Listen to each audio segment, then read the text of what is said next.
pag-aaralan natin ngayon ang kaibahan sa Missionary Baptist at saka sa Pentecostals. Pentecostal kasi maraming grupo yan, iba't ibang klase. Merong Trinitarian, merong Oneness, no? Merong salvation by grace, meron ding salvation by good works. So, iba-iba yan, no? Merong naniniwala na si Jesus Christ, siya si Father, merong Trinitarian din. Pero makita mo sila, makarakterize mo sila sa kanilang katangian na pag sila'y sumamba, may ingay. Palakpak, sayaw, meron silang tongue speaking, prophesying, tapos miracles, at saka yung iba merong mild, merong wild. Ang mild, hindi mo masyado makita na merong natutumba. Ang mga wild, may gumugulong, may natutumba, napapasukan daw ng espiritu, no? Kung anong klaseng espiritu, merong iba-ibang reaction, depende, no? Depende kasi meron akong narinig doon sa Assemblies of God at meron din akong nabasa na article tungkol doon sa yung spirit of laughter. No? Depende kung anong klaseng espiritu ang papasok sa isang tao. Kung spirit of laughter, tatawa na siya ng tatawa. No? Tatawa. Spirit of weeping, iiyak lang siya ng iiyak. Sabi nga nung isang Assembly of God na dati Assembly of God siya, buti hindi napasukan ng espiritu ni Bruce Lee. Baka magkakarate, ano? Pero makita mo, that is confusion because God is not the author of confusion. 1 Corinthians 14:33. God is not the author of confusion, but of peace as in all the churches of the saints. At ang sabi ng Bible, let all things, 1 Corinthians 14, yung kanina 14:33, ngayon 14:40, let all things be done decently and in order. Ibig sabihin, dapat decente, in order. Now, decente ba yung hihiga ka sa sahig ng mall? Yung sa jeep, bigla kang hihiga dyan sa gitna ng mga pasahero, decente ba yon? Anong klaseng espiritu pong mapasok sa tao, biglang hihiga sa simbahan? Sa gitna, sa sahig ng simbahan. Espiritu ba yan ng Panginoon ang pumasok? Now, meron silang paniniwala na slain by the Holy Spirit. Slain, ibig sabihin, sinasampal ka, hinahampas ka ng Holy, kaya natutumba. No? Kasi hinampas ka ng Holy Spirit. Isa naman sa Bible, na ang Holy Spirit, hinahampas tayo. Wala naman sa Bible. Saan naman record sa Bible na pag napasukan ka ng Holy Spirit o napuspos ka ng Holy Spirit, natutumba. Wala namang record sa Bible. Kahit panahon ni Jesus, panahon ni John the Baptist, panahon ng mga apostles, walang record na pag napasukan ka ng Holy Spirit, ikaw ay matutumba. Ang sabi naman ng Bible, sa 2 Timothy chapter 1 verse 7, God has not given us the spirit of fear, but of power, love, and sound mind. Saan ang sound mind dyan kung nawala ka sa isip, na unconscious ka? Diba? O saan yung sound mind dyan kung nagsasalita ka ng mga wika na hindi mo naunawaan? Andyan ba yung sound mind? Of course, wala doon. Hindi mo naunawaan hindi yung sound mind. God has not given us the spirit of fear, but of power, love, and sound mind. Pagka-translate nga sa NIV, self-control. Self-control, saan ang self-control kung natumba ka? Wala pa rin self-control. Di ba the fruit of the Spirit is self-control? Pero kung natumba ka, nawala ka sa control, hindi mo na alam anong nangyari sa iyo, fruit ba yan ng Holy Spirit? So, noon, yung mga taong natumba-tumba, gumugulong, wala sa sarili, na demon possession. Ngayon, ang tao matino, pupunta sa simbahan, biglang mawala sa sarili. Baliktad, pag ganon, biglang nawala sa sarili, natutumba. So, kabaliktaran. Now, God is not the author of confusion, but of peace as in all the churches of the saints. So, dito tayo sa mga kaibahan, ano? Isa sa mga kaibahan, yung origin. Yung origin. Kasi naniniwala tayo na yung ating founder ng ating church, si Jesus. Bakit si Jesus yung founder ng ating church? Kasi walang mapatunayan kahit sinong sekta na merong founder yung Baptist. Wala silang mapatunayan. Sabi nila si John Smith, pero hindi nila ma-explain bakit may Baptist before John Smith. So, sa kaso, pagdating ng, kung ang mga witnesses, hindi pari-pariho ang statement, ibig sabihin nagsisinungaling. Hindi reliable. Kasi hindi sila consistent ang mga witnesses. Iba-ibang witnesses, iba-ibang mga sinasabi. So, iba-ibang tinuturo nila founder ng Baptist. Pero makita natin na si Jesus. You know, si John the Baptist was a missionary Baptist. Bakit missionary si John the Baptist? Kasi sent siya eh. John 1:6. There was a man sent from God whose name was John. Kaya si John the Baptist ay missionary. Si John the Baptist ba ay Baptist? Tinawag siya ni Jesus na Baptist sa Matthew 11. Kaya si John, missionary Baptist. Siya yung nagbaptize sa mga lahat ng miyembro ni Jesus sa kanyang church. After the baptism, tinawag ni Jesus ang mga nabaptize. Kaya doon nagsimula sa seashore of Galilee. So, yun ang ating origin. Pero ang origin ng Pentecostal, galing sila sa Holiness Movement. Yung Holiness Movement galing sa Wesleyan, Methodist. So, sina Wesley, later on, nagtuturo sila ng tinatawag na second blessing or tinatawag na sinless perfection hanggang pumasok na doon yung holiness movement, no? Mga Nazarene, yan, holiness movement. Yung holiness movement from Methodism, nagkaroon ng holiness movement, yun yung mga Nazarene. At later on, nag-branch out yan into different Pentecostal groups. Merong Quakers, Holy Rollers. Bakit Holy Rollers? Kasi banal na paggulong. Pag mapasukan ka ng Espiritu, gugulong-gulong ka. Yung iba, umaakyat pa. No? Makita nyo sa YouTube siguro, yung iba parang nag-wild, kumikisay-kisay, natutumba. So, yung iba talagang wild. Kaya tinawag silang Holy Quakers, Holy Rollers. Yan, yung mga, merong Foursquare, mga Pentecostal yan. Later on, ginamit yung word na born again. Ang word na born again actually nasa Bible. Ginamit din ng Baptist yung word na born again. Pero gumaya din sila sa word na born again. Maraming gumagamit. Parang yung word of born again is actually parang generic name lang yan. Tulad sa Christian. Huwag niyo sabihin sila ang born again, tapos tayo hindi. Tayo yung tunay na born again pag born again ka, di ba? Maraming born again na hindi nila, ang tawag sa kanila, Pentecostal. Pero yung iba, hindi nila alam na Pentecostal sila kasi ang signboard na nila ngayon ay born again. Kaya hindi nila alam, Pentecostal pala sila, yung mga members. Of course, yung mga pastor, alam nila, Pentecostal ang origin nila. Pero yung iba, hindi na nila alam, ang mga members. Akala nila, iba ang tinutukoy kasi ang inintroduce na nila yung word na born again.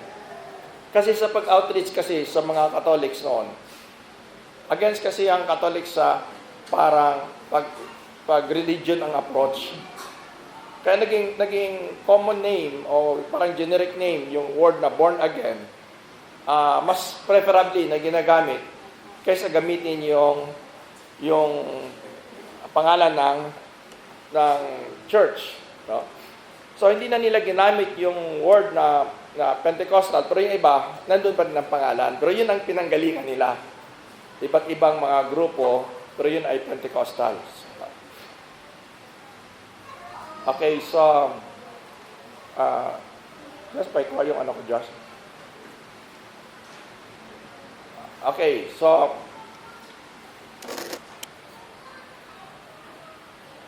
anong kaibahan?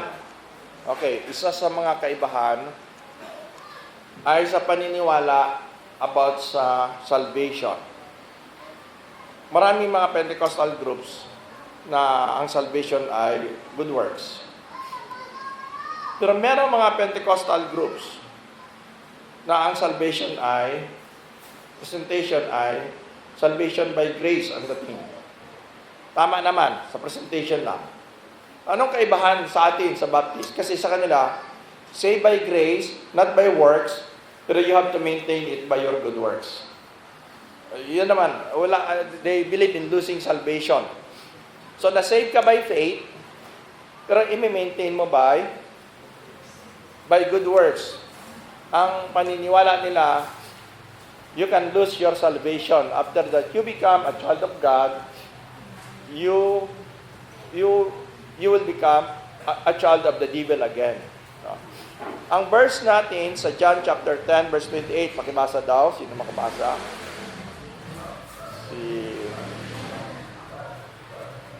Sino magbasa?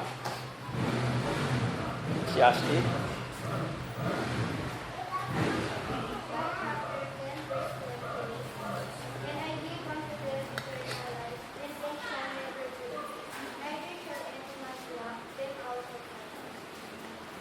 Okay, 29, continue.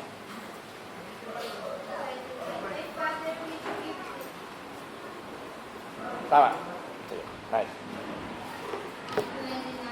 My Father, which gives manhood, is greater than all, and no man is able to pluck him out of my Father's hand. Okay. So, ang paniniwala natin, kung nasa kamay ka ng Panginoon, hindi ka maagaw ng dyablo. Hindi mawawala kasi no man can pluck you out of my Father's hand. Sa kanila, ligtas ka ngayon, anak ka ng Diyos ngayon, pag nagkasala ka, hindi ka nagsimba ng ilang beses, anak ka na ng dyablo. Oh. Ngayon, babalik ka uli, anak ka na uli ng Diyos, kung mag-repent ka, pag nagkasala ka uli, o mag-backslide ka, anak ka uli ng dyablo. Pag bigla kang nasa gasaan ng jeep, anak ng dyablo, impyerno. Walang kaligtasan. Ano ba yung born again? Born again means from being dead, nagkaroon ka ng spiritual life, or from the family of the devil, you become a child of God. Ilang beses ba yan mangyari dapat? Isang beses lang. Hindi, just like physical birth, isang beses lang ang physical birth. Ganon din ang pagiging born again. No, hindi maraming beses. So, sa kanila, parang nag-basketball na lang yung gata sa yung tibel, pasa-pasa ka. No? Kung nagkataon, nakuha ka ng dyablo. Pero, remember, John 10:28, no man can pluck you out of my Father's hand. Hinawakan ka ni Jesus, hinawakan ka ng Father, na-sealed pa ng Holy Spirit, so hindi maagaw. No? Sa kanila, kapit mabuti kapitid, baka makabitaw ka, mawala yung kaligtasan mo. Ang totoo, si God ang umahawak sa atin. Sabi nga sa Psalms 37:23, the steps of a good man are ordered by the Lord, and he delighteth in his way. Though he fall, he shall not be utterly cast down, for the Lord upholdeth him with his hand. Pag siya'y nadapa, pag yung bata nadapa, pero hawak ng ama, siyempre may tayo kaagad. Lalo na pag tumatawid sila sa kalsada, sa EDSA. Kung walang humahawak, mas delikado. O kung ang bata ang humahawak sa ama, biglang bumitaw, nakakita ng laruan sa kalsada, tinakbo, delikado sa sasakyan. No? Pero ang point dito, si God ang humahawak sa atin. Kaya madapa man, tumatayo. Kasi bakit tumatayo? Kasi may tagahawak. May humahawak. No? Hindi naman tayo perfect, pero ang point dito, andyan si God, pinapatayo tayo pag tayo'y nadapa. So ang tunay na Christian ay madapa man, patuloy tumatayo ulit. No? Pero kung ang isang nag-profess na Christian lang siya for 1 year, pagkatapos, after that, bumalik na sa mundo, hindi na nakukonsensya, that's a big question mark. Kasi sabi nga sa 1 John chapter 2, verse 19, pakibasa daw. Brother John.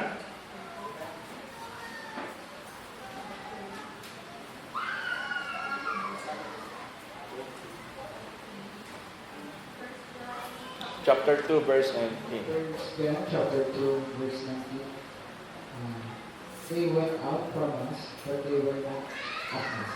For if they had been of us, they would know that how to take with us. But they went out, that they might be made manifest that they were not all of us. So, hindi totoong Kristiyano. Di ba? Nahihayag na hindi talaga totoo. Pero tayo kasi hindi kasi natin alam sino talaga hindi kasi natin nakikita ang heart. So, i-lead natin ang judgment sa God. Kung babalik, di baka totoo. Pag hindi babalik, yun, hindi totoo. Diba? Kasi kung hindi natin alam, nakikita natin ang testimony ng isang tao sa kanyang bunga. Wala sila, nagja-judge ka agad. Pag hindi ka likod, nag-backslide ka, unsafe. Pag bumalik, safe. Pag nag-backslide, unsafe. Tayo, hindi tayo nakaka-judge eh. Hindi tayo pwede mag-judge kasi anong malay mo?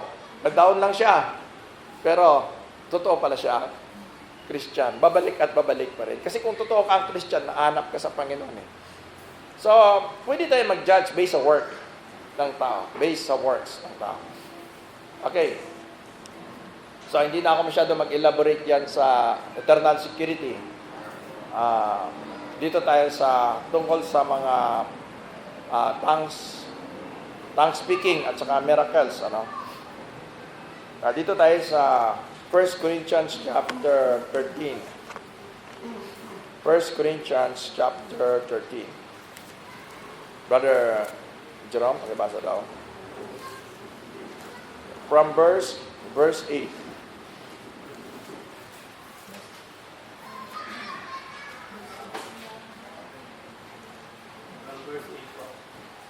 Ah. 1 Corinthians chapter 13, verse 8. Charity never faileth, but whether there be prophecies, they shall fail; whether there be tongues, they shall cease; whether there be knowledge, it shall vanish away. For we know in part, and we prophesy in part. But when that which is perfect is come, then that which is in part shall be done away. Okay. Verse 11, when I was a child... Jump sa James 1:25.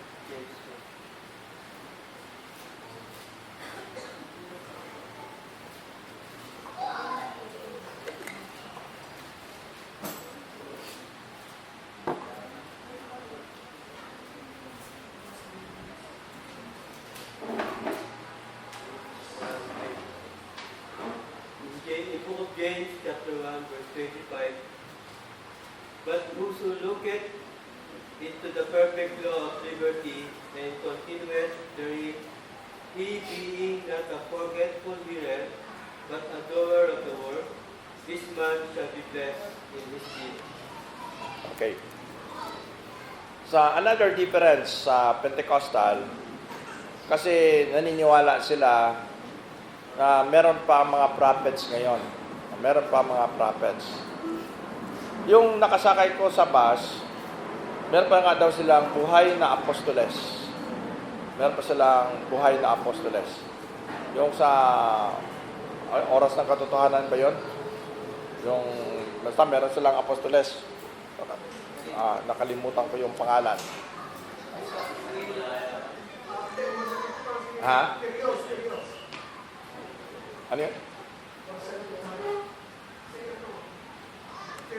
Peryo, oh, yan, nabanggit. Ano yan? Port watch. Port watch yun. Yan yung mga umakyat sa bus, di ba? Umakyat sa bus. Mga port watch, nagtuturo sila ng salvation by baptism. Faith plus baptism. Meron pa daw silang apostoles. Hindi tayo naniniwala na nagpapatuloy ang apostoles. Kasi the office of the apostle ceased at the death of the last apostle. Kasi ang requirement sa apostoles sa Acts chapter 1 verse 21 to 22. Pakibasa daw.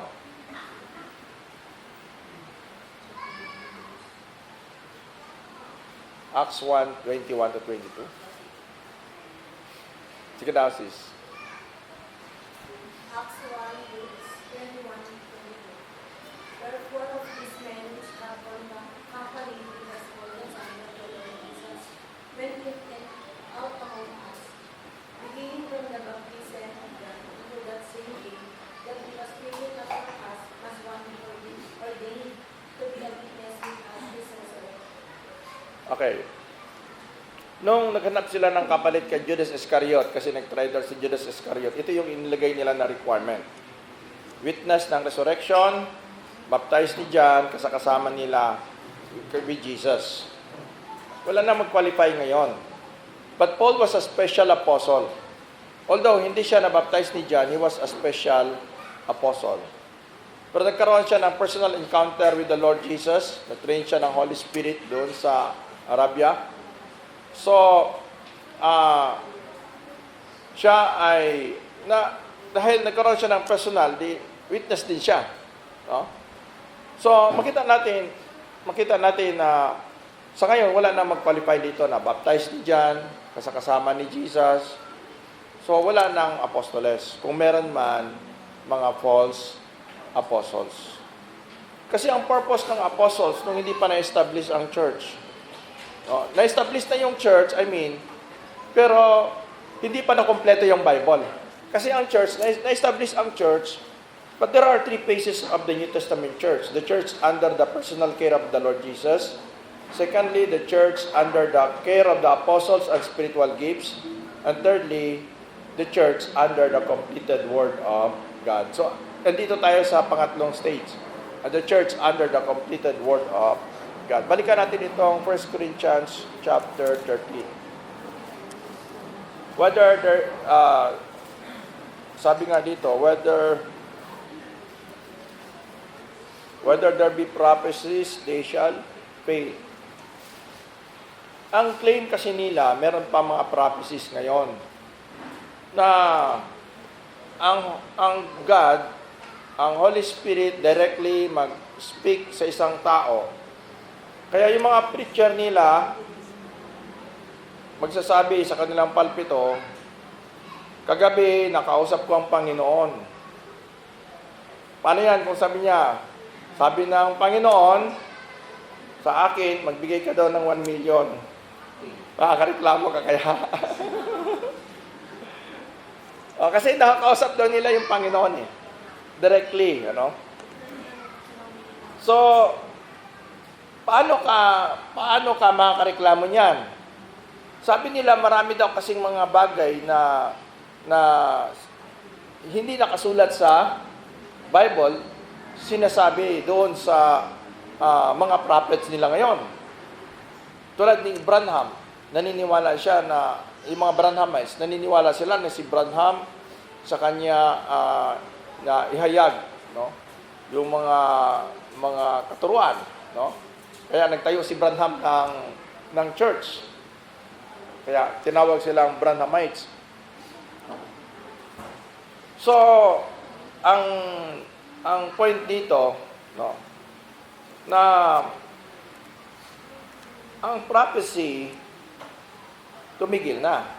Saan natin makikita? Sa Revelation chapter 22.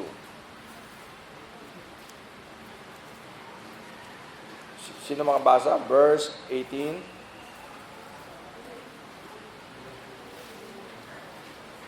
Okay, Brad? 22:18, Revelation.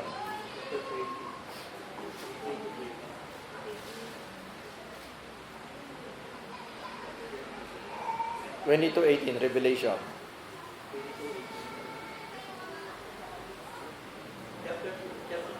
Chapter 22.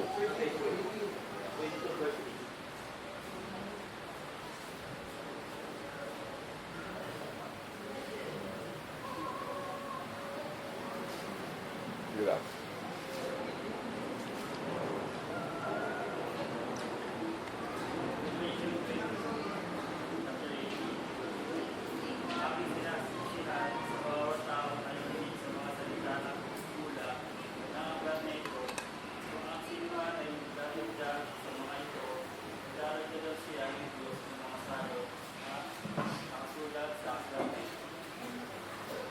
Okay, sino magdadagdag ng ano yung tinutukoy yung propesiya na nakasulat? Ano yung tinutukoy?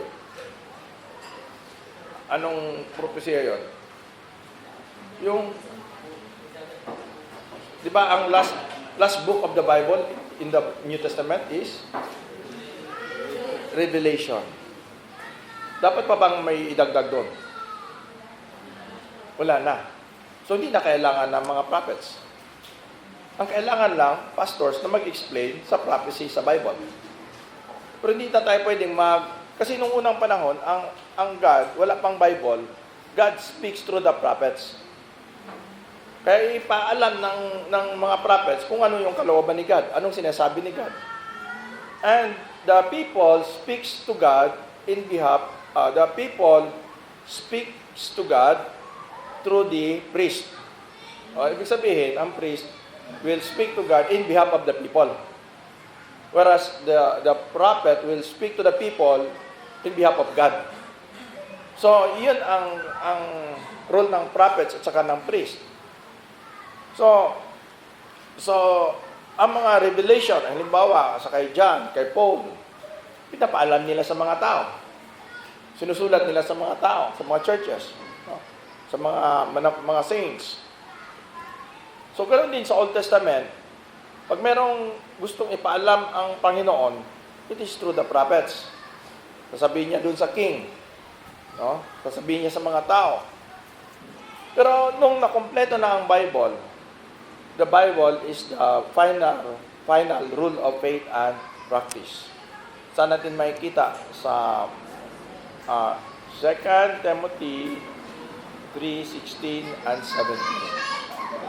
All Scripture is given by inspiration of God and is profitable for doctrine, for reproof, for correction, for instruction in righteousness, that the man of God may be perfect, thoroughly furnished unto all good works.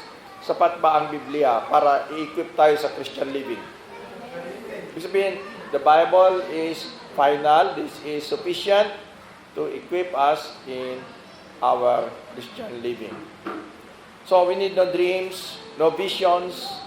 Kasi nung unang panahon, kapag meron silang gustong malaman sa kalooban ng Panginoon, minsan through dreams, nagsasalita ang God. Through dreams, through visions. Di ba kay Daniel, di ba? Kay Joseph din. Joseph the dreamer. Okay, so dreams, visions, may nakita din na visions na Peter, yung sa bumaba na parang quote na may maraming iba't ibang hayop, no? So sometimes God speaks directly. 'Di ba? So sometimes God speaks directly. Pero ito yung kiniklaim ng mga Pentecostals na God speaks directly, God still speaks through dreams, through visions. Ay one time, yung kapatid ko, naka-attend siya ng gathering ng mga Pentecostals. Tapos, nag-ano sila, parang may nakita silang nag-aaway. Si Archangel Michael at saka si Lucifer nag-aaway. Meron sila mga visions na mga nakikita. Tapos, naalala ko noon, kasi Southern Baptist kami, may inalaw sila na preacher, kasi sa atin mga missionary Baptist, hindi pwede na Pentecostal mag-preach sa pulpit Missionary Baptist. Pero sa Southern Baptist, may nag-allow sila ng kahit anong grupo pwede mag-preach. Tapos naalala ko, nag-preach yung isang pastor ng Pentecostal. Sabi niya, meron siyang nakita, no, sa langit. Meron siyang nakita. So, meron siyang vision na nakita. So, ganun ang style. At meron ding instance na basa ko rin sa isang magazine ng Pentecostal din na kapitbahay namin. Andun yung mga testimony ng mga write-ups ng mga pastor. Minsan nakahiga daw siya, biglang nawala yung ceiling.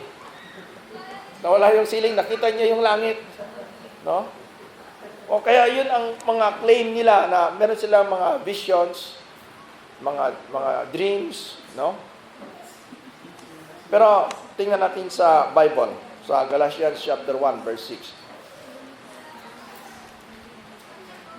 Galatians chapter 1 verse 6. I marvel that ye are so soon removed from him that called you into the grace of Christ unto another gospel, which is not another, verse 7, which is not another, but there be some that trouble you, and would pervert the gospel of Christ. Verse 8, but though we, or an angel from heaven, preach any other gospel unto you, than that which we have preached unto you, let him be accursed. As we have said before, so I now again, if any man preach any other gospel unto you than that ye have received, let him be accursed. Sabi pa ni Paul, kahit kami pa ang magpapakita sa inyo, kami pa ang maghahatid, no? Though we, or an angel, kahit anghel pa, mag-appear sa iyo.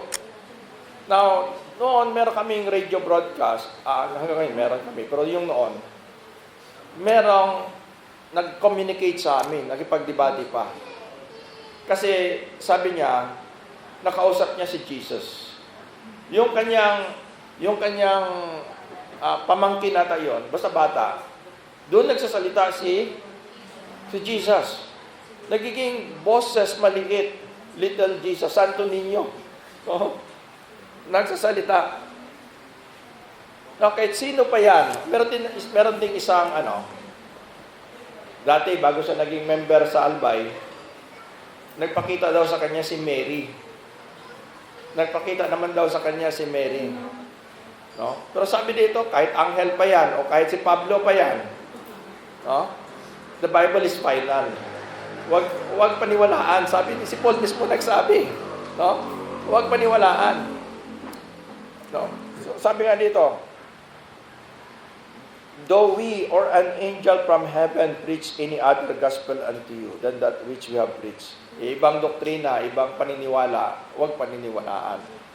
Tingnan natin dito sa 2 Corinthians. 2 Corinthians chapter 11. Verse 13. Okay. Paano natin ma-explain yung mga miracle workers ngayon? Merong isang sikat na miracle worker. Nalimutan ko yung pero nagkasakit yun siya sa paa, hindi niya napagamot ang kanyang sarili. Pero yung isa sa 700 club din yun. No? Tapos, marami kasi mga miracle worker, nilalagay nila, mas malaki pa yung pangalan nila. No? Sumisikat sila. Tuloy kay Benihin. Si Benihin, pag gano'n ni Benihin, tumba yung mga tao. Tapos, maggawa yan siya ng mga miracle. No? Now, merong iba na nag-claim na nakakapagaling sila. No? Pero sabi nga dito, now we have to remember that first of all, the devil is a miracle worker. No? The devil is a miracle worker. Di ba, nung sila Moses, sila Aaron, gusto nilang palayain yung Israelites, di ba yung ahas, yung tungkod, naging ahas, anong ginawa ng mga witch? ginawa din nila, ginaya din nila. So, imitator. The devil is a great imitator. No? Gagaya din sila. Gagaya din ang devil.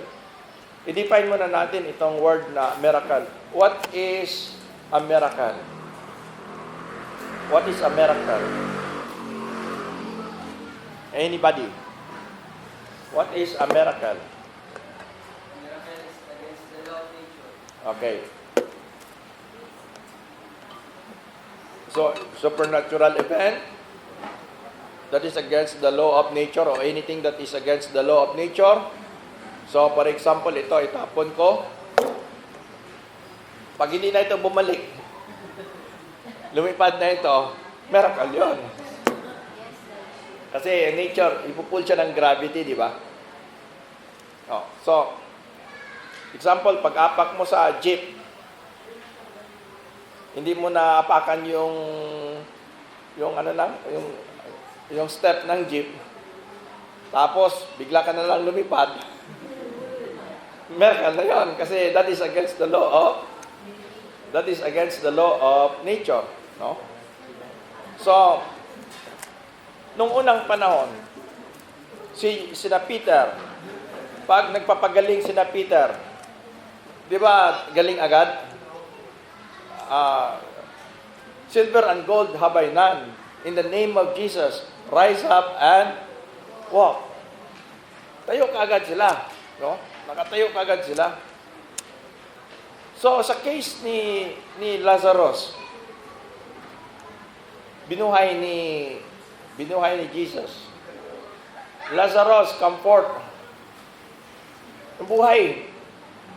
Nakabuhay ba si Jesus ng patay? Si Pablo, may nabuhay bang patay? Ha? Di ba may nahulog din na nakikinig? Nahulog? Oo. Si Elijah, meron din. Binuhay na patay. No? Elisha, meron din. Yung bata din. Di ba? O, meron mga nabuhay na patay. Bakit ang mga miracle worker ngayon hindi nabubuhay ang patay? Di ba? Tapos pag hindi nila mapagaling, sabihin nila,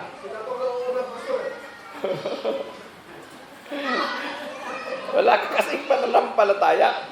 Ganun sabi nila. Wala ka kasing pananampalataya. May pananampalataya ba sila sa Lazarus? Wala. Nung binuhay ni Jesus.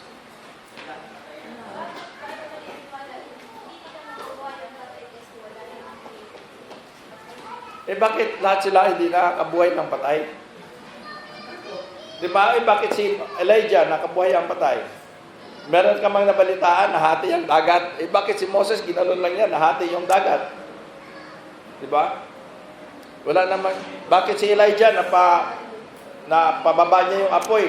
Di ba? May mga gustong mag-ano kay Elijah, nasunog yung mga tao kasi napababa ang apoy.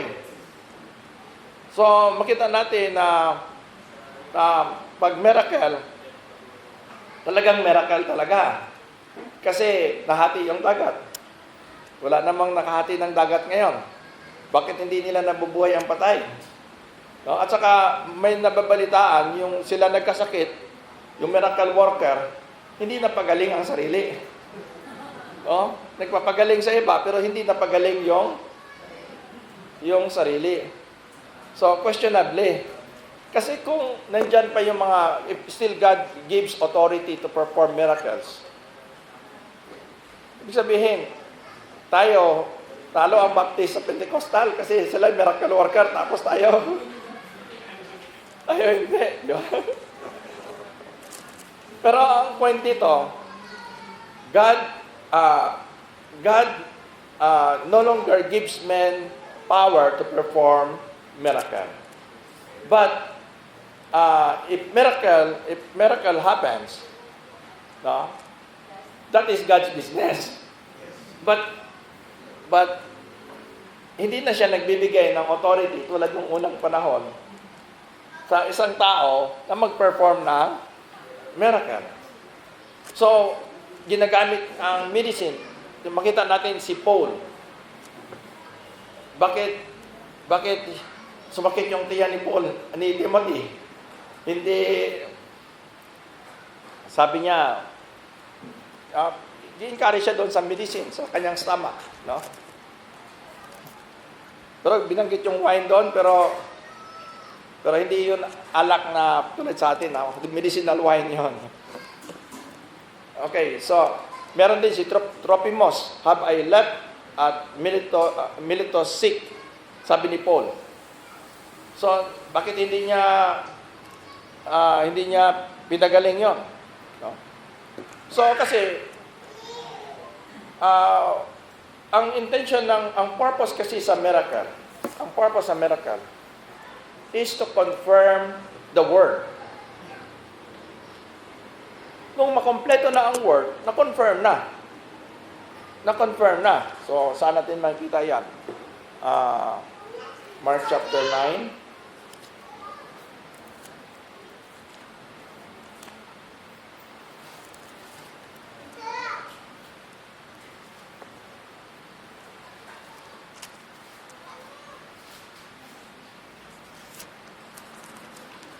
Yeah. Mark chapter 15.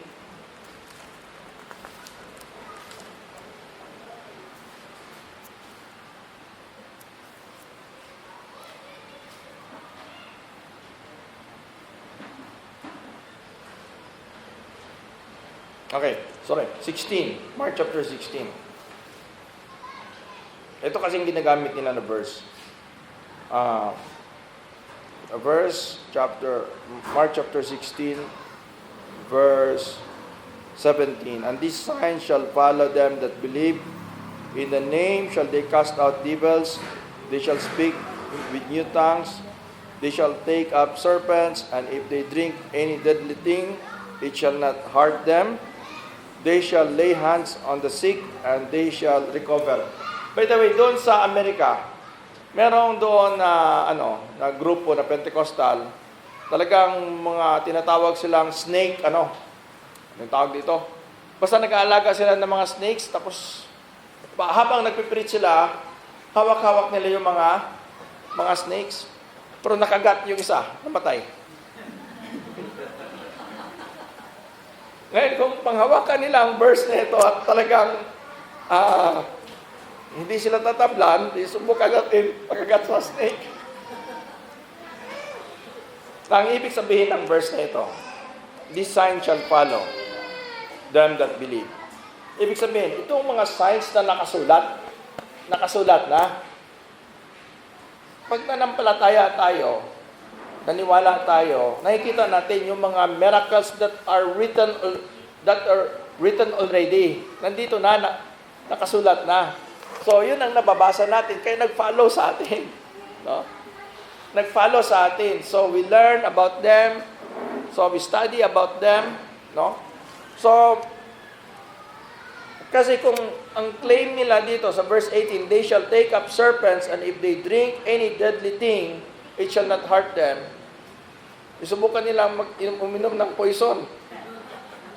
Patay pa rin. No? Okay, so, nakita natin na kung talagang andyan pa yung miracle, tulad noon, na binigay ng Panginoon sa mga prophets, no? O sa mga apostles, kung andyan pa yan. Sana mayroon pang mga pastor, pwedeng kaya patiin ang dagat. Kaya magpababa ng apoy, kaya magbuhay ng patay. No? Bakit hindi nila magagawa? Ibig sabihin, hindi yun original. Hindi yun original sa kanila. So, somehow, pag nag-pray tayo, that is an answered prayer. It is not necessarily a miracle. Tulad, for example, sa Pentecostal, anything can be a miracle. Pati born again is a miracle. Pati yung regeneration is a miracle. Meron ba ang na born again sa ministry ni John the Baptist? Meron bang na-save? Pati salvation is a miracle. Meron bang na-save sa ministry ni John the Baptist? Meron, wala. May na-save ba? Sino si John the Baptist? Di ba siya ang una nag-preach bago kay Jesus? Brother John. Meron bang na-save? Paano niya pinaptize yung mga hindi sila na-save? Ibig sabihin, na-baptize sila ba, na-save sila by baptizan? May na-save ba panahon ni John the Baptist? Sa preaching ni John the Baptist? Okay, may na-save. May naligtas sa preaching ni John the Baptist, may na-save? Okay, merong na-save. Si Ashley, may na-save? Okay. So, meron mga na-save sa panahon sa preaching ni John the Baptist. Si John the Baptist ba tinawag na miracle worker? Hindi. Kailan nagsimula, what is the first miracle that Jesus did? Turning water into wine. That is the first miracle that Jesus did. Yun ba ang una niyang, before that, wala bang na-save sa ministry ni Jesus? Sa preaching ni Jesus? Meron din. Pero bakit hindi yun ang unang dinanggit na first miracle kung merong mga na-save? So, ibig sabihin, regeneration, yung salvation is not a miracle. Bakit? Kasi kung miracle yon, si John the Baptist, miracle worker. Maraming na-save sa ministry ni John the Baptist, di ba? Maraming pumunta sa kanya. Judea, all Judea, di ba, sa Jordan. Hindi naman siya i-baptize ni John the Baptist kung hindi sila saved. At sa kay Jesus, so, tingnan natin sa John chapter 2. John chapter 2.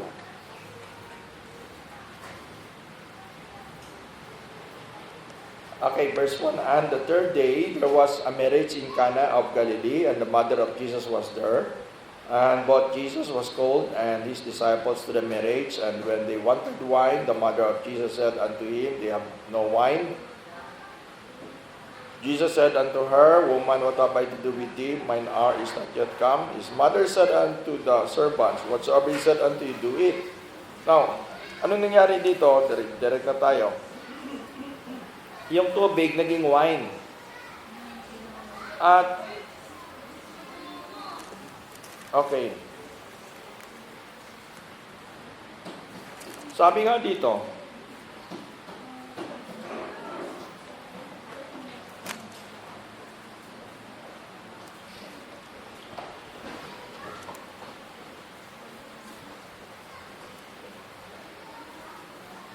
okay, binanggit dito na the first miracle that Jesus did. Okay, verse 11. This beginning of miracles did Jesus in Cana of Galilee. Ano yung pinakaunang miracle na ginawa ni Jesus? Turning water into wine. Before that, meron bang na-save meron bang nakapakinig, mga naligtas sa ministry, sa preaching ni Jesus? Pero hindi yun sinabi na yun ang unang miracle. Kasi kung yun kung ang salvation is miracle, hindi ito ang first. Kasi mayroong mga na-save sa panahon ni John the Baptist at saka ni Jesus. No? So, sa kanila, tinatawag nila lahat ng bagay, miracle. Kahit hindi miracle, miracle. No? Yung testimony ni Mami Belen, na nahulog siya, pero hindi siya natuluyan, andyan ang grace ng Panginoon. Kasi ang mga angel, halimbawa, hindi naman natin nakikita ang angel. Pero, kung iningatan ka, protectionan ka, hindi pa rin yun miracle kasi meron kang bagay na hindi nakikita. Kasi anything that is against the law of nature, that is a miracle. No? So makita natin na ang point dito is anything that is against the law of nature, that is a miracle. Pero yung hindi lahat ng bagay ay kinakailangan tawaging miracle. That is an answered prayer. No? That is an answered prayer. Although may mga situation, for example, Sa case ni, minsan naglalakad ka, tapos may mga aso, hindi ka naman tinahod ng aso. Hindi ka naman kinagat. Kasi ba, oy, miracle. Hindi ako kinagat naman. Hindi naman kinakailangan tawagin yon miracle. No? So, kung iningatan ka ng Panginoon, kung merong angel na, hindi naman matawag na miracle yon. No? Minsan may mga instances sa buhay ng tao na parang ganon. Pero hindi pa rin miracle. Okay. Meron kayong katanungan? Ano mga katanungan natin?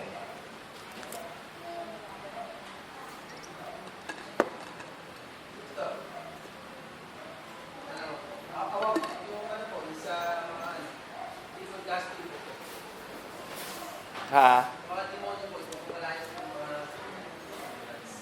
Okay. Yung isang verse nga pala, hindi pa nabasa na ba natin kanina? Yung isang verse. Bago ko sagutin yan, tingnan mo natin itong 2 Corinthians chapter 11. Parang hindi ko nabasa kanina. 2 Corinthians chapter 11 verse 13. For such are false apostles, deceitful workers, transforming themselves into the apostles of Christ. And no marvel, for Satan himself is transformed into an angel of light. Therefore it is no great thing if his ministers also be transformed as the ministers of righteousness, whose end shall be according to their works. Actually, mas maraming malilinlang. Marami ang malilinlang because of so-called miracles. No? Makita din natin, because of the ministers of Satan are transforming themselves into the apostles of Christ. And then, dito sa 2 Thessalonians,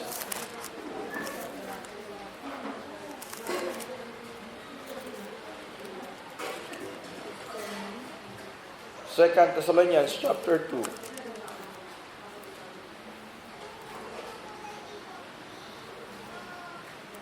Verse 9, pagdating ng Antichrist, saka working of Satan, even him whose coming is after the working of Satan with all power and signs and lying wonders. Ito, mga milagro ito, power, signs, and lying wonders, with all deceivableness of unrighteousness in them that perish, because they receive not the love of the truth, that they might be saved. For this cause, God shall send them strong delusion, that they should believe a lie. Ito, mga miracle pa rin yan. No? Maraming malilinlang through miracle. So, dapat Bible talaga yung ating batayan, hindi miracle. No? Maraming, kasi doon sila particular sa miracle. Yung question ni Brother Jason, yung about sa casting of devils. Now, yung sa Bible kasi, yung casting of devils, of course, matawag ba yan na miracle?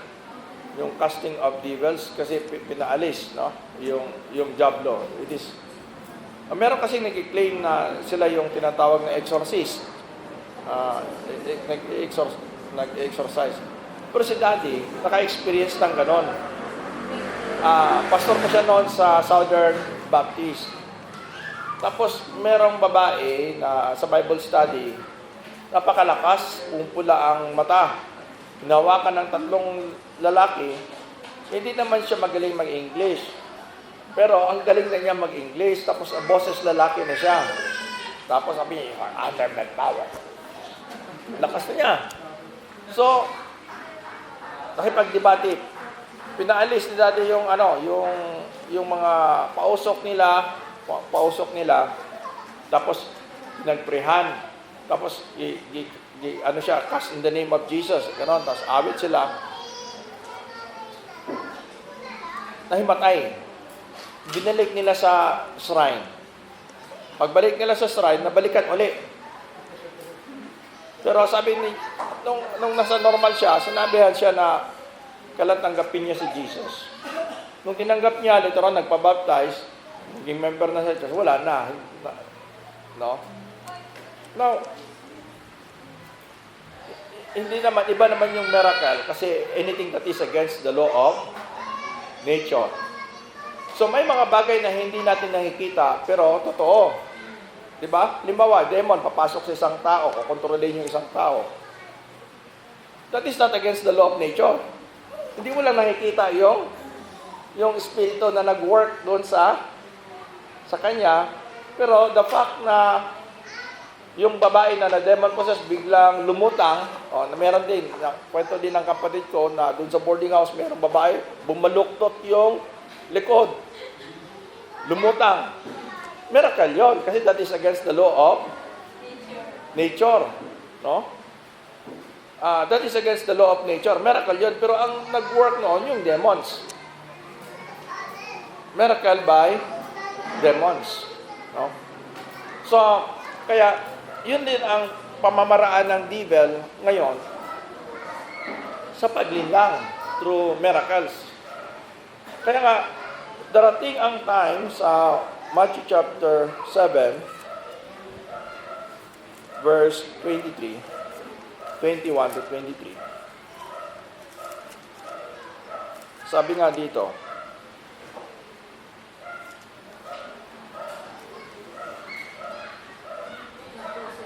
okay, sa verse 22 na lang. Many will say to me in that day, Lord, Lord, have we not prophesied in thy name? Sino itong mga nanghuhula? Nanghuhula sila sa ngalan ni Jesus. And in thy name have cast out devils. Nagpaalis pa ng demonyo. And in thy name done many wonderful works. Nagawa pa ng maraming milagro. Now, anong pinaka-close na religion dito? Na groups. Religious groups. Di ba Pentecostals? Di ba? Pinaka-close dito kasi pinaka-malapit dito. Kasi kung iglesia ni Manalo, hindi naman sila nagmimilagro. Kung Methodist, hindi naman sila. Mormon, hindi naman sila. Di ba? So, ito, nanghula sila, nagpapaalis ng demonyo, pero maraming na demon possessed kasi nabalitaan nyo yung napanood ko sa TV noon sa North. Merong pastor nag-preach siya, i-cast daw yung mga alahas. Pag-cast ng mga alahas, itapon daw sa bintana. Tapos yung taga-salo naman, yung asawa ng pastor.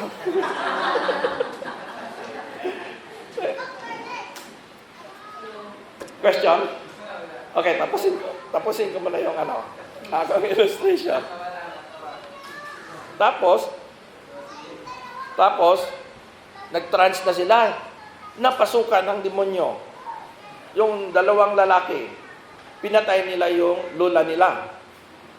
Nabalita yon noon, matagal na yon. Pero saan sila galing? Doon sa church galing. Di ba sa mga Pentecostal sila din na magsasabi, hindi yan sa Panginoon, sa demonyo yan, di ba? Paano nakapasok yung demonyo? Sila din magsasabi, di ba, na hindi lahat sa Panginoon, minsan sa Panginoon. Paano naman nila masabi sa Panginoon yung isa? Kung nagkunwari din yung demonyo, di ba? Okay, so, makita natin na alito tayo sa panahon ng deception. Kaya ang Biblia ang ating batayan sa pananampalataya. Kasi kung marami pang paraan na inihayag ng Panginoon ang kanyang kalooban through a person or through prophet, ibig sabihin, hindi ka pa maniwala kung anong sinasabi ng Bible kasi paniniwalaan mo pa yung taong yon. Tayo, batayan natin Bible. Kung meron man magturo na pastor, preacher, propeta, tapos hindi sa Bible, ang doktrina mali, ay huwag nating paniwalaan. Kasi dito tayo based sa Bible. Ito ang ating batayan sa pananampalataya. Kung ang aral hindi sa Bible, huwag nating paniniwalaan. Kaya yun sa Berea, na-appreciate ni Paul, yung mga taga-Berea. Kasi habang nagpipreach si Paul, tinitingnan nila yung Biblia. No? Yan sa Acts chapter 17 verse 11. They were more noble than those in Thessalonica. In that, these were more noble than those in Thessalonica because they searched. Tingnan natin. Acts chapter 17. These were more noble than those in Thessalonica in that they received the word with all readiness of mind and searched the scriptures daily whether those things were so. So, ibig sabihin, hindi ka basta-basta maniwala kung wala ang Biblia. Kasi tanggap ka lang ng tanggap kasi inisip mo prophet siya. So, ang question dyan, totoo ba, tama ba yung doktrina? Kahit sabihin natin, gumawa pa siya ng milagro, pero iba naman pala ang doktrina niya. No? Huwag tayong maniwala. Kasi ang Bible, ito yung basihan ng ating pananampalataya. Meron pa bang katanungan? Ano ang pastor dun sa casting tables? Sa casting tables po, yung sinasabihan, maganda. So, paano po yung healing niya? Ano ang sino tatawagin? Or meron bang yung gift of healing na sa pastor, di ba meron yung gift of healing? Ganun. Kasi wala tayong kapangyarihan, kundi si God ang mag-heal. Si God ang mag-heal. All we can do is pray for that person. But the answer is from God. Kaya ginagamit ngayon yung mga medicine. Ginagamit din yung mga doctors. No? So, si God, binibless niya yung mga medicine na tinitake or yung part sa iyong body mo para ma-heal ka. Basta yung sinasabihan po, di ba? Kasi nasasabihan siya, so mahina ang spiritual na niya. So, paano yung naman na matanggal sa kanya yung... Yung case ng sinasapian. Of course, prayer. Prayer. At saka, parang ano din yan kasi espiritu. Creature yan Creature yan. Of course, kung meron ka namang Panginoon, pero kung takot na takot ka, wala kang faith, paano mo makas yun kung wala kang faith? Parang may pumasok na lasinggo dito. Sabihan mo, lumabas ka. Ano ba, manggugulo? Depende sa approach mo. Pero minsan ang tao nadadala sa bluff, di ba? Pero siyempre, it is by command. Kaya, hindi naman natin masabi na mali din kung sabihin mo in the name of Jesus. Di ba? Wala namang problema yon. Kung ikas mo in the name of Jesus. So, anong gagawin mo? Meron kasing kwento na nag-pray lang siya, isinaksak siya. Siyempre, aware ka rin. Siyempre, aware ka rin. Kwento ni Pastor Manggubat, meron lang isang, sino ba yung demon yan? Pinuntahan niya. Tapang-tapang siya. So, na makita niya, takbo din siya.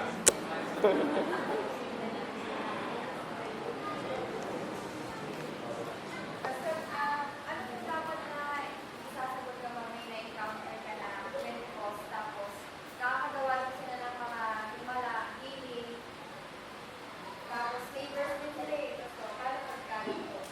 At ang isa ay nilagay ng ilan sa iglesia, tunay mo yung mga apostoli, kalang mga propeta, at yung mga buwa, sa mga himala, sa mga kaloob na pagpapagaling. Dahil sa pananampalataya na gagawa nila paano i-deliverance nila? Kasi pag sinasabi kasi nilang full gospel, kompleto daw sila sa fivefold ministries. Apostles, prophets, pastors, teachers. Yan, yung binanggit sa Ephesians chapter 4 verse 11. Pero kung meron pang prophets ngayon, hindi pa kompleto ang Bible. Maniniwala ka pa sa mga bagay na sasabihin ng propeta na wala sa Bible. Yan man ang claim ng iba kung bakit naniniwala sila sa mga founder nila. Kasi naniniwala sila na si God ang nagbigay ng revelation doon sa kanilang founder na kahit wala sa Bible, nag-claim siya na siya yung inutusan ni God. Okay, bakit sila naniniwala kay Soriano? Kasi siya daw ang sugo sa ating panahon ngayon. Yan ang claim niya. So, ganun ang mga claim nila. Kung meron pang dapat paniwalaan na wala sa Bible, madideceive ka. Kung sabihin ng propeta, sabi ng Panginoon sa akin, yung bahay mo, ibigay mo. Kami na ang titira dyan. Paano ka makareklamo niyan? Naniniwala ka na direkta, nakausap niya si God. Tapos, wala na sa Bible. Paano ka makakareklamo doon? O di, mahirap talaga kung ang paniniwala natin. Kung may mga prophets pa ngayon, no? Sabi nga, nung kwento nga, yung nagpapapanday, tapos, nagpapapanday siya ng bahay. Pentecostal yung nagpapapanday. Tapos, yung karpentero, grabe ng pagod. Tapos, sabi niya, kausapin ko mo ng Panginoon, magkano ibibigay ko sa iyo? Sabi ng Panginoon, 10 piso lang eh. Ang tanong, talaga bang nakakausap nila direkta? Nakakausap nila ang Panginoon direkta? Kung nakakausap nila ang Panginoon direkta, mas mahirap, no? Kung maniniwala ka sa mga bagay na wala sa Bible, di pa deceive ka. Diba? So, ang sa atin, dito tayo sa Bible.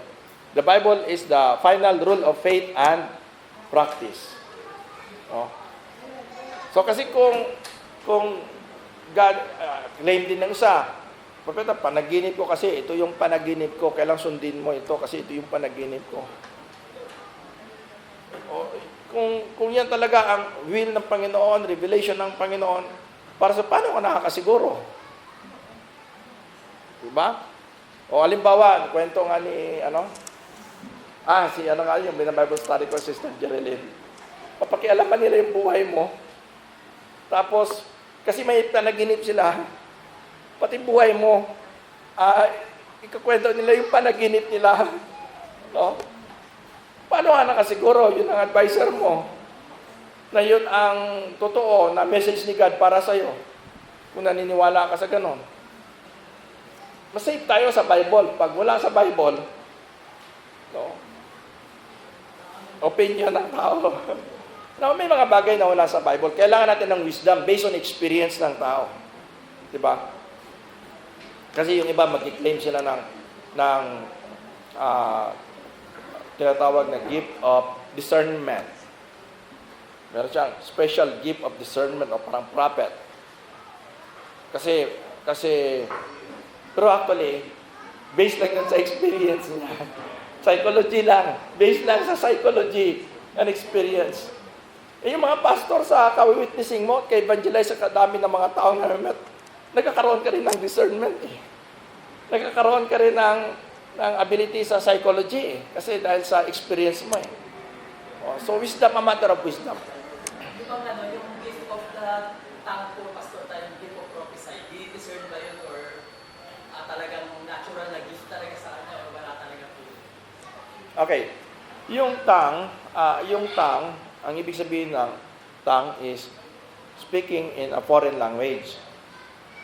Yung mga apostoles sa Acts chapter 2, automatic na kapag speak sila ng tongues, nakaspeak sila ng foreign language without learning. Sa atin, makaspeak tayo ng foreign language, mag-aral pa tayo. Nakaspeak sila ng foreign language without learning. Pero ang claim kasi na mag-Pentecostal, ang purpose daw ng gifts na yon ay to strengthen yourself. Kahit hindi mo na unawaan. Pero dito sa Acts chapter 2, makikita natin. Acts chapter 2, verse 6 to 8. Itong mga yung mga nasa Jerusalem, itong mga disipulo, nakapagsalita sila ng wika. Kasi mga balikbayan sila. No, ang mga balikbayan, ang mga taong mga nasa paligid, mga balikbayan. Ang mga Jews, maraming balikbayan doon. Nagkataon nandun yung mga disipulo. Tapos, yung mga disipulo, nakapagsalita sila ng ibang wika, na-communicate nila yung gospel doon sa mga balikbayan ng mga Hudyo. O kasi merong about 11 nations na banggit doon, no? 11 nations, may taga Roma, may taga Egypt, no? Iba't ibang bansa 'yon. Para bang sa atin pag merong Pilipino, pag merong piyesta, umuwi sa kanilang lugar. Ganun nangyari. Umuwi sila sa kanilang lugar doon sa Jerusalem. Yung mga taga-ibang bansa. Yung iba hindi na makaunawa kasi iba na ang language nung umuwi. Tulad sa atin, mayroong mga Pilipino, pag uwi, English speaking na, hindi makaunawa ng Tagalog. Itong mga disipulo, nagsalita sila ng wika. Anong sabi nung mga nakinig? Di ba mga Galileans ito? Bakit sila nakapagsalita ng wika kung saan tayo na isilang? Nakapag-communicate, hindi nakapag-communicate. Nakapag-communicate. Bakit? Nakapagsalita sila ng wika kung saan sila naisilang. Saan sila naisilang? Iba-iba kasing lugar yon. May taga Roma, may taga Egypt, may taga Libya. Ibig sabihin, siguro may imagine natin, nagkaroon yun ng, kung andun lang sila sa room, meron kayang 3,000 souls na mabaptize doon? Kung nandun lang sila sa room, siguro hindi rin maintindihan, di ba? So, imagine natin, nag-preach yun sila. Nag-divide and conquer yun sila. Nag-preach. Kung dito ka, grupo, mga taga-Libyan, o ikaw, mag-speak dan sa... Nag-tongue speaking. Kasi ang purpose ng tongues, sabi nga, you shall be, di ba, inutusan sila to go ye into all the world. Pero pinaantay sila. They are to wait in Jerusalem until they be endued with power from on high. So, ang purpose noon, and shall be witnesses. So, ang purpose ng gift niyon is for them to communicate. Para makapag-communicate ng gospel. Kaya maraming na-win. Yung pagtayo ni Pedro doon, nagtayo si Pedro sa Acts 2, no? Sa Acts 2 ito. Para yon sa mga taga Jerusalem at Judea. Kayo, nagtaka sila, akala nyo mga lasing ito, hindi ito mga lasing. No? So, nag-explain si Peter. Yun naman yung translate, in-explain ni Peter yung nangyari.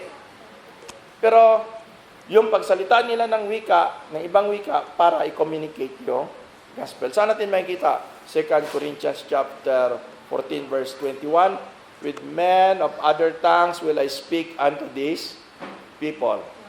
So, 2 Corinthians chapter 14. Diyan yung, with men of other tongues will I speak unto these people. Tama? Ay, sorry. 1 Corinthians. 1 Corinthians chapter 14. Verse 21. Pakibasa daw. Sa kautusan ay nasusulat sa pamamagitan ng mga taong may iba't ibang wika at sa pamamagitan ng mga labi ng mga taong-ibang lupa ay magsasalita ako sa bayan nito at gayon may hindi ako pakikinggan nila ang sabi ng Panginoon. Okay, God speaks. God will speak through these people with men of other tongues. So, fulfillment pa rin yun ng prophecy. So, ano ang purpose ng mga apostles during those time? Para hindi magkaunawaan o para magkaunawaan? Para magkaunawaan, may communicate yung gospel. Ang kanilang purpose ngayon, para hindi magkaunawaan, parehas lang tayo Pilipino, hindi na magkaunawaan. Anong mangyari pag ang husband and wife hindi magkaunawaan? Away, di ba? May edify ba? Hindi. Sabi nila, pag nag-pray daw sila ng tongues, hindi na naunawaan, edify daw sila. Hindi ka ma-edify kung hindi mo naunawaan. Ewan ko kung meron bang manliligaw na sinagot. Tapos, nagsalita, hindi naman nakaunawa yung babae. Chicken na yan, in-check, tapos hindi naman nakaunawa yung babae. Ewan ko kung sasagutin ba. Kaya, ibig sabihin, yung mga 3,000 souls na na-added sa church. Nakaunawa yan. Sabi sa Bible, love the Lord thy God with all thy heart, with all thy soul, with all thy mind, with all thy strength. Meron bang manliligaw? Ikaw, example, manliligaw, binata. Tapos, sasabihan ka ng best friend mo, itong salitang German, sabihin mo sa nililigawan mo. Sasabihin mo ba kung hindi mo naunawaan? Brother Paul.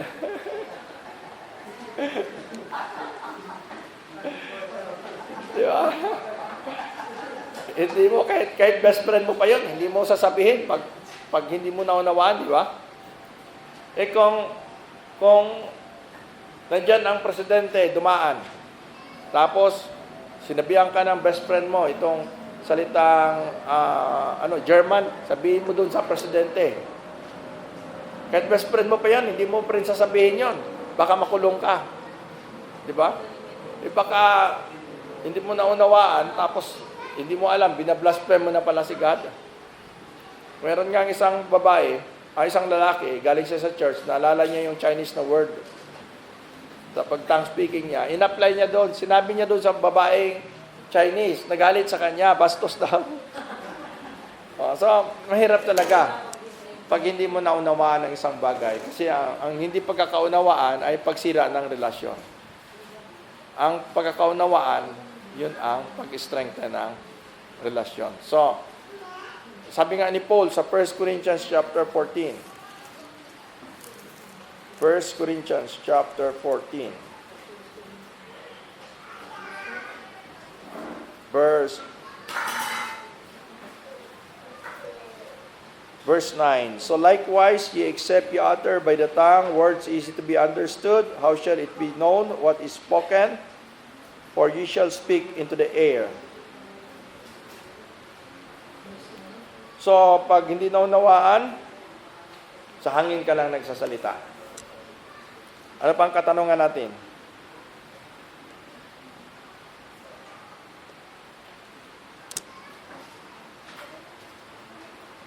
Pastor, based din po sa sinabi ng isa po sa member dati, hindi po daw kasi nagbabago ang Panginoon. Kung ano siya dati, hindi pa rin siya hanggang ngayon. So, yung speaking of tongue or gift na binibigyan ng Holy Spirit, meron pa daw sa ngayon. Okay, so, isa sa verse na ginagamit nila sa Hebrews, Jesus the same yesterday, today, and forever. 13 verse 8. Okay. Paano natin sagutin yon? So yes, God never changes, but He changes His manner of dealing with men. So, kaya meron tayong Bible analysis. Kasi noon, merong mga animal sacrifices. Hindi nagbabago ang Panginoon, pero nagbabago ang kanyang pakikitungo. So God never changes, but He changes His manner of dealing with men. So, kaya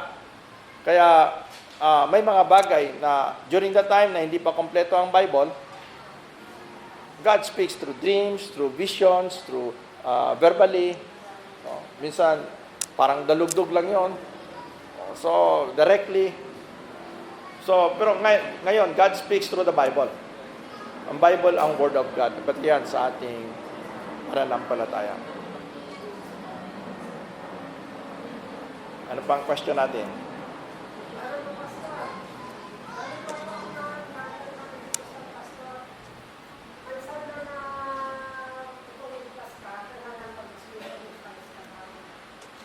Ano ito yun? Okay.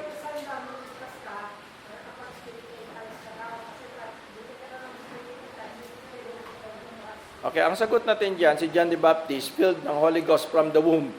Hindi nag-speak in tongues. Di ba?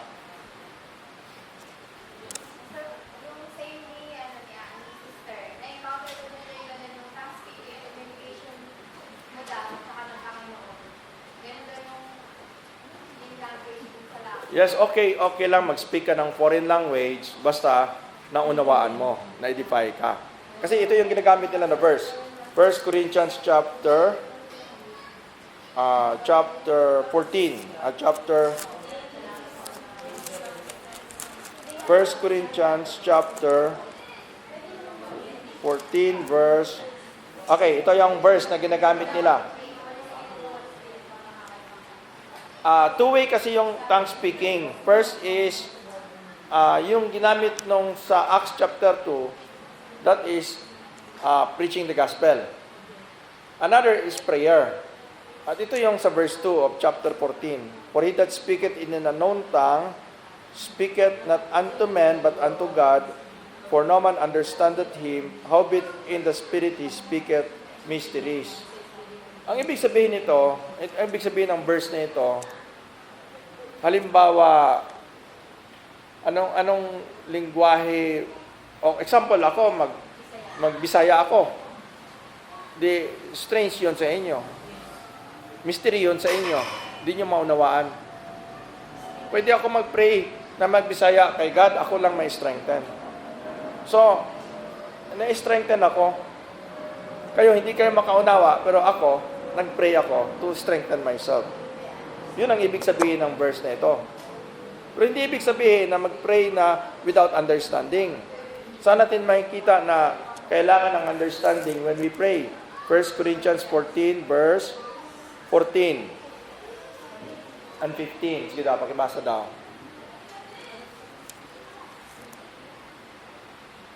Sige daw, sis. Sige, Brad. 14 and 15. 14 and 15. Kung nananalangin ako sa wikang iyan, nananalangin na aking espiritu, ngunit hindi nakikinabang ang aking pag-iisip. Ano ang dapat kong gawin? Mananalangin ako sa pamamagitan ng aking espiritu, ngunit gagamitin ko rin ang aking pag-iisip sa aking pananalangin. Ako'y maawit sa pamamagitan ng espiritu, ngunit gagamitin ko rin ang aking pag-iisip sa aking pagdawit. Okay, so anong sabi ni Paul dyan? Magpe-pray ba siya na wala ang kanyang understanding o meron? Meron. So anong ibig sabihin? Kukontradict ba yan dito sa verse 2? Hindi. Hindi yan magkukontradict dito sa verse 2. So ang ibig sabihin, kung mag-pray ka, kung foreign language man ang prayer mo, o foreign dialect o language, hindi mo maunawaan, pwede yan, basta naunawaan mo. Saan natin ang verse na pag naunawaan na, strengthen ng tao? Sa Proverbs, chapter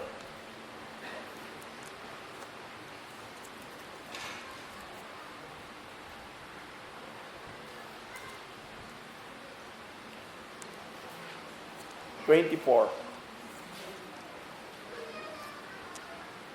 Verse 5.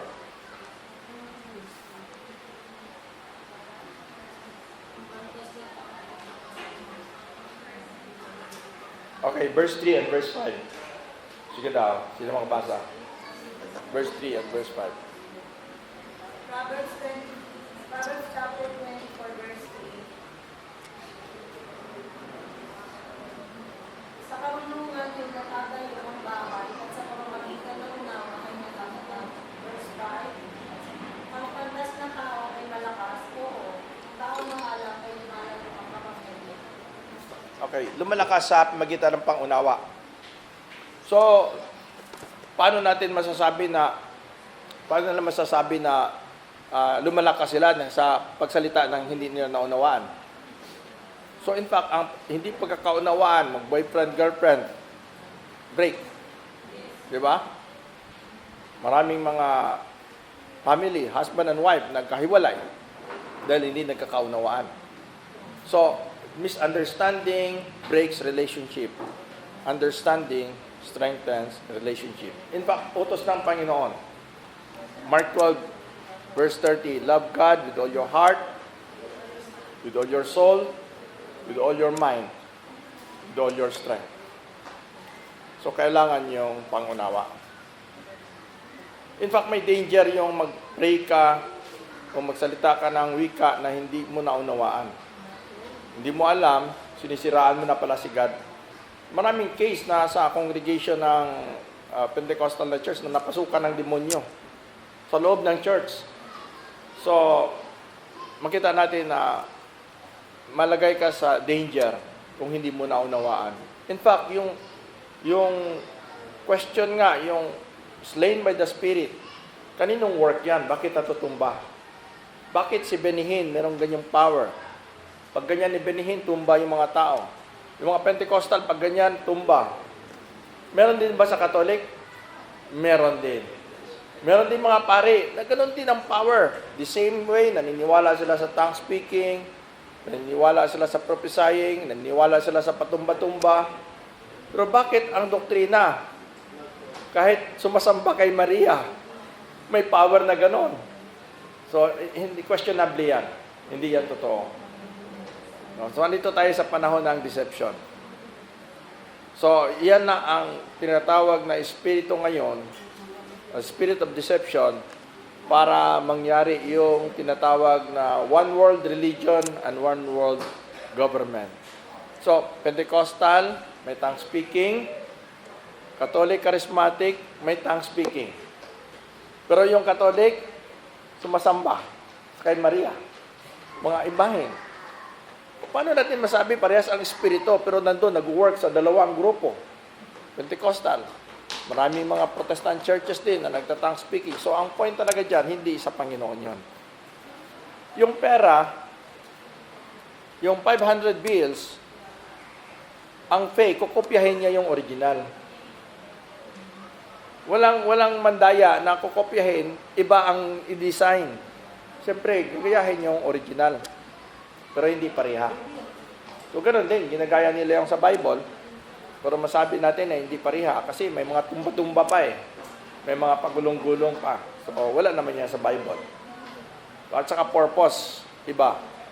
Kasi sa Bible, ang purpose is magkaunawaan tayo.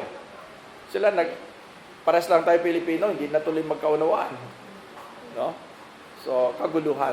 God is not the author of confusion, but of peace as in all the churches of the saints. Pag nanginig katawan mo, tumatayo balahibo mo, nawala ka sa sarili mo, that is confusion. Diba? Bakit ako nahihilo? Bakit ako natutumba? Diba? Question na yan. Bakit ka natumba? No? Kaya, one time, si Daddy in-invite ng isang Pentecostal. Southern Baptist pa si Daddy noon. After sa preaching niya, umalit yung Pentecostal pastor, nag-call invitation, tapos nagkatumba-tumba.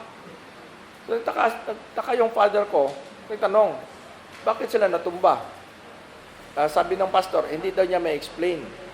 Sabi ni Daddy, ako, may explanation ako niyan. Nung panahon sa Bible, yung mga natutumba, pagulong-gulong, demon possessed. Nung pinagaling ni Jesus, nila yung naging matino.